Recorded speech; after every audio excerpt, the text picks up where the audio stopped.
Everything is energy. Einstein said it. He was right. Energy can't be created or destroyed, only transformed. That means you're not a body that has energy. You are energy in human form. When your body dies, you simply shift forms like heat into light, like sound into music, like breath into wind. You are the signal. But here's the problem. Most people are bleeding energy and don't even know it. Right now, you are broadcasting energy and leaking it. You're sending it out through your emotions, and it's being siphoned back by people, systems, and technologies designed to drain. Your attention is currency worth more than gold. Your focus is fuel. And if you don't control it, someone else will steal it from you. Because energy can't be destroyed, only transferred. If you're losing yours, someone's collecting it against your will. Think about your parents. Their morning started with sunlight through the window. They had silence, space, time to think, healthy food to eat. When they wanted connection, they looked someone in the eye. When they felt overwhelmed, they stepped outside. No endless notifications, no scrolling until they forgot what they were looking for. But now look at us. We wake up to a device demanding our energy before our feet hit the floor. We measure our worth in likes, shares, and unread messages. We try to focus while fighting 37 open tabs in our minds and browsers. Your parents didn't fight a 24/7 spiritual war on their nervous system. We do. And the price: our energy, our clarity, and our peace. Right now, without thinking, you just took a breath. You weren't aware of it until I mentioned it. But the moment I mentioned it, you took control. Now take a breath deeper this time. Do you notice that? You just switched from unconscious to conscious control in less than a second. So let me ask you this. Why are you still letting your life run on autopilot? That same switch works for everything. Your breath isn't the only thing that follows commands. Your energy does too. You've probably noticed the moment when you walk into a room and instantly sense the vibe even when nobody speaks. You just have this feeling. If you're discovering that energy isn't just a metaphor but a measurable force you can learn to control and you want practical tools to master it, please subscribe. We're revealing what mainstream science and spirituality keep separate. Your support helps us continue bridging these worlds. Now let's dive into the first practice. Scientists discovered something fascinating about your nervous system. Every emotional wave, every stress response, every spike of anxiety runs its natural course in exactly 90 seconds unless you feed it with your thoughts. When you feel anger rising, your body releases a cocktail of chemicals: cortisol, adrenaline, norepinephrine. These chemicals flood your system, creating that feeling of heat, that tension in your chest, that urge to react. But here's what they don't tell you. If you don't add thoughts to it, if you don't create a story around it, that chemical reaction completes itself in 90 seconds and dissolves. We never let it complete. We think, why did they say that? What's wrong with me? I need to respond. This always happens. And boom, you just restarted the 90-second cycle again until 90 seconds becomes 90 minutes or 90 days or 90 years of carrying the same anger, the same fear, the same pattern. Here's the 90-second reset. Close your eyes or keep them open if you're driving. Step 1. Notice where you feel energy in your body right now. Maybe tension in your shoulders, tightness in your jaw, a knot in your stomach. Just notice it. Step 2. Don't try to change it. Just watch it like you're a scientist observing an experiment. What does it feel like? Does it pulse? Does it move? Is it hot or cold? Step 3. Breathe into it. Imagine your breath flowing directly into that sensation. In for 4 counts, hold for 4, out for 6. That longer exhale activates your vagus nerve, the main highway of your parasympathetic nervous system. Step 4. Keep watching without judging, without creating a story, just pure observation for 90 seconds. And here's what happens. The sensation changes. It might intensify first. Then it softens, shifts, sometimes dissolves completely. That's energy moving. That's you taking back control from autopilot. Your brain processes about 11 million bits of information every second. But your conscious mind can only handle about 40 to 50 bits per second. That means your brain has to filter out 99.999% of reality just to keep you functional. You're only experiencing 0.001% of what's actually happening around you. The rest, filtered out, deleted, never reaches your awareness. Remember learning to drive? At first, Everything demanded your conscious attention. The pedals, the steering wheel, checking mirrors, signaling. You were overwhelmed. But after a few months, you could drive while having a conversation, eating food, and thinking about what you're doing later all at the same time. What changed? Your brain automated the driving process. This same process happens with everything. Your brain has something called the reticular activating system. It's like a filter that decides what information gets through to your conscious awareness. And here's what's wild. Your RAS is programmable. It learns from your beliefs, your past experiences, your focus, and your emotions. Ever bought a new car and suddenly started seeing that exact model everywhere? The cars were always there, but your RAS wasn't filtering for them. The moment you bought one, your brain decided that information was relevant. This is the foundation of energy control.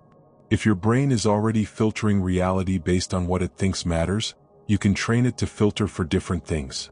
Opportunities instead of obstacles, abundance instead of scarcity, possibilities instead of limitations.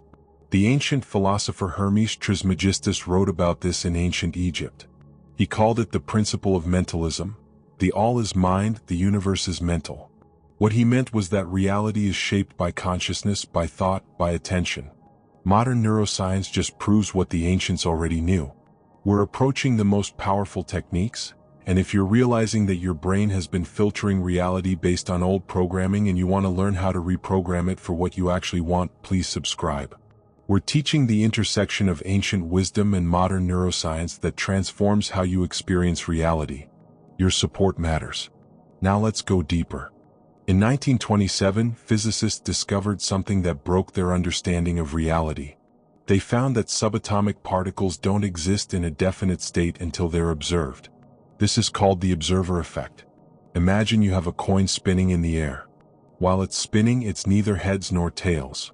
It's both possibilities at once. But the moment you catch it and look at it, it collapses into one state. Your observation forced it to choose. That's essentially what happens at the quantum level. Particles exist as probability waves, multiple possibilities at once, until they're measured. Then they collapse into one definite state. The physicist David Bohm proposed something called the implicate order.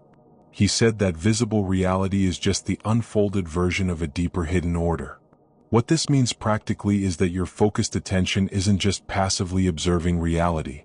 It's actively selecting which possibilities become real. Let's say you're going into a job interview. Before you walk in, there are multiple possible outcomes existing as probabilities. You get the job. You don't get the job. They create a new position for you. They refer you somewhere better. All of these are quantum possibilities. But your mental state, your energy, your beliefs, your confidence starts collapsing those possibilities towards certain outcomes. If you walk in believing you're not qualified, your body language shifts. Your voice tonality changes. You make less eye contact. You answer questions defensively. The interviewer picks up on all of this unconsciously, and suddenly the probability of you not getting the job increases dramatically.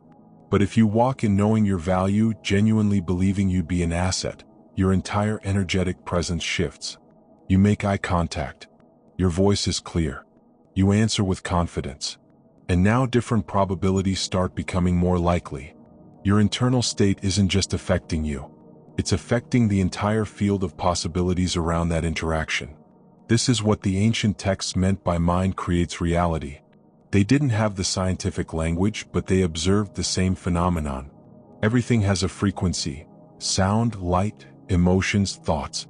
Your emotions are frequencies too. When you're in a low-frequency emotional state, fear, anger, resentment, shame, your brain literally filters reality to confirm that state. Your RAS looks for threats, for problems, for evidence that you're right to feel bad. Think about the last time you were really angry. Maybe someone cut you off in traffic. Suddenly, everything became annoying. The red light was too long. The person in front of you was driving too slow. The coffee you bought tasted wrong. Nothing actually changed in the external world. Your frequency changed and your brain started filtering reality through that frequency. But when you're in a high-frequency emotional state, joy, gratitude, love, excitement, your brain filters for opportunities, synchronicities, and positive experiences. This is why gratitude practices work. Gratitude is a high-frequency emotion that literally reprograms your RAS to filter for more things to be grateful for. We're almost at the final integration, and if this is revealing how consciousness, energy, and reality are interconnected and you want the complete system for mastering your energetic state, please subscribe. We're bringing you the tools that actually work. Now for the final protocol. Here's your daily energy mastery schedule. Morning, first 30 minutes after waking. Hand on heart, 5 deep breaths. Release yesterday's tension. 3 specific gratitudes. Set your energetic intention with one word: calm, powerful, open, focused. Energy circulation practice. Rub hands together, feel the field between your palms. Ask your morning question: what opportunity could show up today? Visualize one goal as already achieved. Feel it, don't just see it. Physical grounding for 15 minutes. Movement, yoga, stretching, walking. This connects consciousness with body. While moving, maintain awareness of your energy field. Midday energy check-in. Pause whatever you're doing.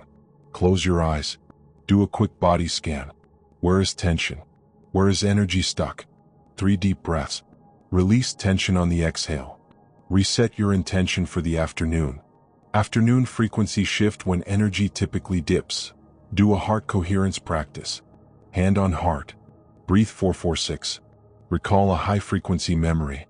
If possible, step outside for 2 minutes. Natural light and fresh air recalibrate your system. Evening gratitude practice. Write down or mentally note 3 specific things that went well today. Include at least one small thing you normally wouldn't notice. This trains your RAS to filter for positive micro-moments.